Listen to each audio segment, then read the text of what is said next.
మీ car EMI కట్టలేకపోతున్నారా? మీ car EMI మేము కడతాం. ఈ నెంబర్కి కాల్ చేయండి. నమస్తే, వెల్కమ్ టు సుమన్ టీవీ. నేను మీ సంజయ్. ఈరోజు మనతో పాటు ఉన్నారు advocate come politician Rajesh Kumar గారు. సార్తో మాట్లాడి కొన్ని విషయాలు తెలుసుకుందాం. నమస్తే సార్. నమస్తే అండి. సార్, రీసెంట్గా డిసెంబర్ 18వ తారీఖున ఫేమస్ యూట్యూబర్ ప్రహద్ బెహ్రా గారిపై లైంగిక వేధింపుల కేసు నమోదైంది. ఆయన చూసుకుంటే ఒక ఫేమస్ యూట్యూబర్, కమిటీ కుర్రోళ్ళు అండ్ అంతేకాకుండా యూట్యూబ్ వెబ్ సిరీస్లోని ఎలాంటి అంటే వింధ్య విహారీ అండ్ మెకానిక్ ఇలాంటి వెబ్ సిరీస్తో ఎంతో ఫేమస్ అయిన వ్యక్తి ఆయన, ఇప్పుడు ఎదుగుతున్న వ్యక్తి కూడా. ఆయనపై పడిన కేసు ఏంటంటారు? అసలు ఎలాంటి సెక్షన్లో ఫైల్ అయినాయి? అసలు కేసు పూర్వపరాలు ఏంటంటారు? డెఫినెట్గా అండి, ఈ యొక్క కేసు అనేది అప్కమింగ్ యూట్యూబ్ స్టార్స్కి కూడా ఇలాంటివి వాళ్ళు అనాలిసిస్ చేసుకోవాలి.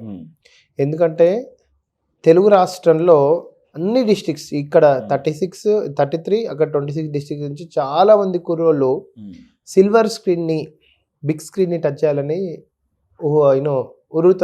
ఊరుతుంటారు. యాక్చువల్గా ఆ ప్రాసెస్లలో మామూలుగా హైదరాబాద్కి కృష్ణానగర్ మ్యాక్సిమం ఇప్పుడున్న జబర్దస్త్ యాక్టర్స్ కానీ చిన్న చిన్న యాక్టర్స్ కానీ చాలామంది ఇప్పటికీ కూడా కృష్ణానగర్లో మాకు ఒక్క అవకాశం ఇవ్వండి అని వస్తున్నారు.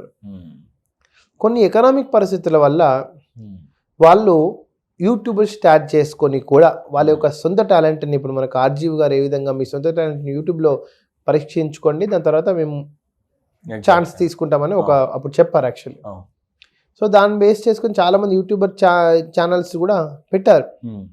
సో దాంట్లో ఏంటంటే ఇప్పుడు మీ సుమన్ టీవీ మంచి చాలా పెద్ద నెట్వర్క్, కానీ అందరికి కూడా మీ స్థాయి రీచ్ కాలేదు. అన్ని యూట్యూబ్ ఛానల్ కూడా ఒకరొకరు సింగిల్ రూమ్లో యూట్యూబ్ ఛానల్ నడుపుతున్న పరిస్థితి కొన్ని సందర్భాల్లో. సింగిల్ రూమ్లో సింగిల్ కెమెరా, డబల్ కెమెరా, వాడు అక్కడే పడుకుంటాడు, ఎక్కడి నుంచి వచ్చి చేసుకుంటాడు. అప్పుడు ఈ సింగిల్ రూమ్లోకి యాంకర్ అన్నాక మేల్ అండ్ ఫీమేల్ అందరూ రావాలి. అక్కడ ఒక ఇన్ఫాక్చుయేషన్ అనేది కూడా ఏర్పడుతుంది, పరిచయాలు ఏర్పడతాయి. మూవీ ఇండస్ట్రీ ఎవరు కానీ ఇప్పుడు అప్కమింగ్ ఆర్టిస్ట్ అంటారు, డైరెక్షన్ అంటారు, ఒకటి కెమెరామెన్ అంటారు, దీంట్లో జెండర్ లేకుండా పరిచయాలు అవుతూనే ఉంటాయి. ఇంకేంటి, ఇంకా మూవీ ఇండస్ట్రీకి వచ్చేసి ఇంకా మొత్తం అన్ని ఫ్రీడమ్ వచ్చేసినట్టు వీళ్ళు కూడా అంటే కాస్టింగ్ అనే విషయానికి కూడా వీళ్ళు యూట్యూబ్ నుంచే స్టార్ట్ చేస్తున్నారు. యాక్చువల్గా బిగ్ స్క్రీన్ సిల్వర్ స్క్రీన్ పక్కకు పెడితే యూట్యూబ్ నుంచే మీరు మా కెమెరాలో కనిపించేదంటే ఇవన్నీ కూడా తీర్చాలనే ఉద్దేశంతో, ఫర్ ఎగ్జాంపుల్ ఇవన్నీ కూడా తీర్చాలని కాస్టింగ్ ఉద్దేశంతో డెఫినెట్గా ప్రసాద్ గారిపై కూడా ఇలాంటి ఆరోపణలే వచ్చాయని మనకు వార్తలు చెబుతున్నాయి. సో అక్కడ ఏంటంటే ఇవన్నీ కూడా అప్కమింగ్ యూట్యూబ్ స్టార్లకి ఇప్పుడు సపోజ్ ఏదైనా ఎంత పెద్ద స్టార్ అయినా సరే, హర్ష సాయి కేసు చూసుకోండి, ఆయన ఒక ఆల్రెడీ గ్రోయింగ్ అని గ్రోడ్ స్టార్ యాక్చువల్గా. మామూలుగా అతనిపై కూడా మనకి 376 కానీ ఈ అత్యాచారం కేసులు కానీ లైంగిక వేధింపులు చాలామంది చూశారు. జానీ మాస్టర్ కానీ ఏదైనా నిజంగా తప్పు చేస్తే అంటే అక్కడ అమ్మాయి కలయిక కూడా ఉంటుంది, అబ్బాయి కలయిక కూడా ఉంటుంది. ఒకవేళ తేడా వస్తే అమ్మాయిలు షీ టీమ్స్ అని ఉన్నాయి, వాళ్ళు ఫస్ట్ ఒకవేళ స్టార్టింగ్ అత్యాచారం లైంగిక వేధింపుల కేసు కన్నా వాళ్ళు ఒకవేళ ఇలాంటి ఇండస్ట్రీలో పరిచయాలలో మాకు ఇబ్బందిగా ఉంది అని అంటే కన్సర్న్ ఉమెన్ పోలీస్ స్టేషన్కి వెళ్ళైనా సరే షీ టీమ్స్ ఉంటాయి, షీ టీమ్ భరోసా టీమ్స్ ఉన్నాయి. వీటన్నింటికి వెళ్తే అబ్బాయిని లీగల్గా పిలిపించుకొని కేసు పెట్టకుండా ఫస్ట్ కౌన్సిలింగ్ ఇస్తారు, ఫస్ట్ వార్నింగ్ ఇస్తారు. అంటే అమ్మాయిని ఇట్లా చేయకు, అది తప్పు, మీరు ఇంకోసారి చేస్తే మాత్రం ఈ 354 సెక్షన్ పడితే ఇన్ని రోజులు జైల్లో ఉండాలి, ఇంత ఫైన్ కట్టాల్సి వస్తుందని ఫస్ట్ కౌన్సిలింగ్ ఇస్తారు.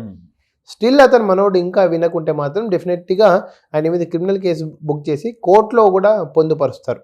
ఎగ్జాక్ట్లీ సార్, ఈ కేసులు చూసుకుంటే ఈ హెరాస్మెంట్ జరిగిన వెంటనే కేసులు అనేది ఫైల్ అవ్వట్లేదు, అది జరిగిన 4 నెలలకి లేకపోతే 4 సంవత్సరాలకి ఈ విధంగా ఫైల్ అవుతున్నాయి.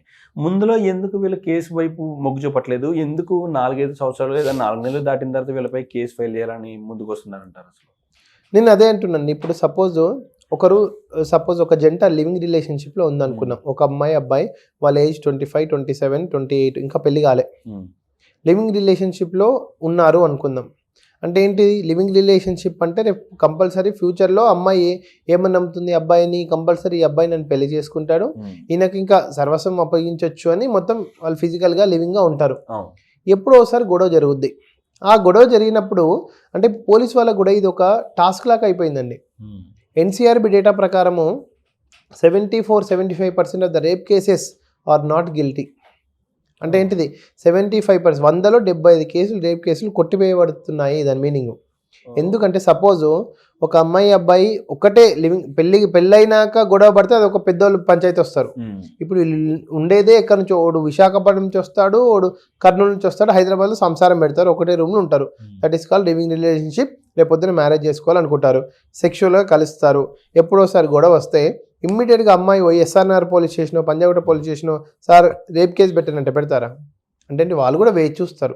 అమ్మ మీ లివింగ్ రిలేషన్షిప్, ఇప్పుడు మీరు కొట్లాడుకున్నారు, మేము కేసు పెడితే రేపొద్దున నా మొగుని మీద రేప్ కేసు ఎందుకు పెట్టినా, నాకు ఇంత పెద్ద సెక్షన్ కాదని పోలీసు వాళ్ళే రివర్స్ ఆడుతుంది అమ్మాయి. అంతేనా కదా?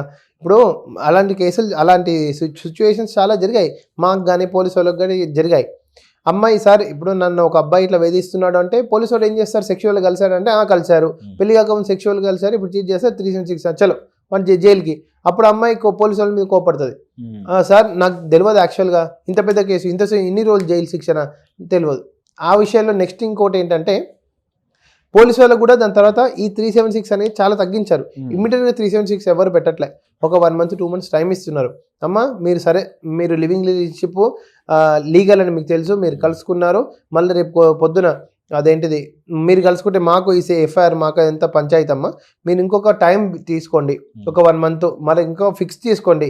మీకు 376 పడ్డాక ఇది విత్డ్రా చేసుకునే కేసు కాదు, చట్టం అలా చెప్తుంది, విత్డ్రా చేసుకునే సెక్షన్ కాదు, మీరు జాగ్రత్తగా అన్ని ఆలోచించుకొని రండమ్మని ఇంకొక 1 month టైం ఇస్తున్నారు. తప్పలేదు పోలీసు వాళ్ళు, ఎందుకంటే రేపొద్దున పోలీసు వాళ్ళు ఇరుకట్లో పడుతున్నారు. యాక్చువల్గా జడ్జి కోర్టులో ముందు కూడా జడ్జి గారు డైరెక్ట్గా అడుగుతున్నారు పోలీసు వాళ్ళని, 376 ప్రతి ఒక్క సెక్స్ 376 అవుతుందా?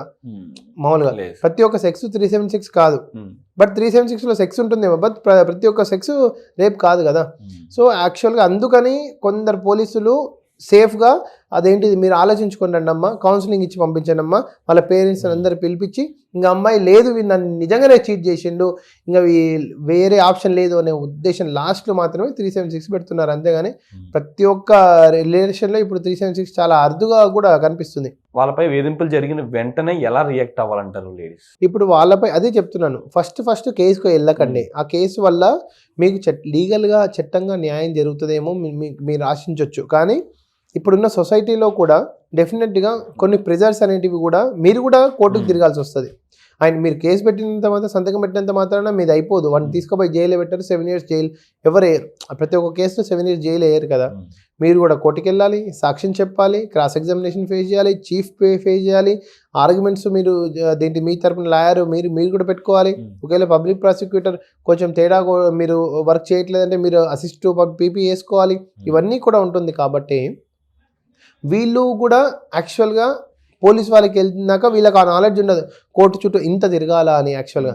So due course of time, ఇప్పుడు సపోజ్ నిజంగా ఇప్పుడు ఎవరైనా 376 పెట్టే ముందు నన్ను అడిగితే, ఈ వీడియో ద్వారా 376 రేప్ కేసు పెట్టే ముందు ఒకసారి పోలీస్ వాళ్ళను, ఆల్రెడీ 376 పెట్టిన వాళ్ళని ఒకసారి వాళ్ళ యొక్క అనుభవాలను మీరు షేర్ చేసుకుంటే మీ డిసిషన్ కూడా మారచ్చు అనేమో అని నా ఒక ఒపీనియన్. తొందరపడి నిర్ణయాలు తీసుకునే వ్యక్తుల గురించి మనం మాట్లాడుతున్నాం. అలా కాకుండా నిజంగా నా వేధింపులకు గురై ఇబ్బందులు ఫీల్ అయిన సందర్భంలో ఈ కేసు కాకుండా వేరే స్టెప్ ఏమేయచ్చు అంటున్నాను. ఫస్ట్ వేరే స్టెప్ భరోసా కానీ షీ టీమ్స్ కానీ డైరెక్ట్గా అక్కడికి వెళ్తే వాళ్ళు ఇమ్మీడియట్గా 1 dayలో పిలిపించి కౌన్సిలింగ్ చేస్తారు. అది best, that is the best thing that I can say.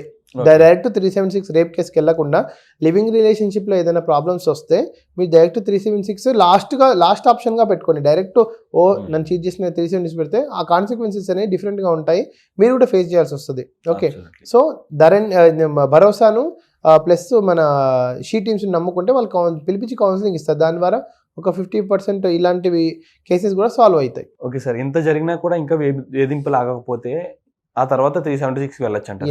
Yes. Thank you sir, thank you very much. Welcome.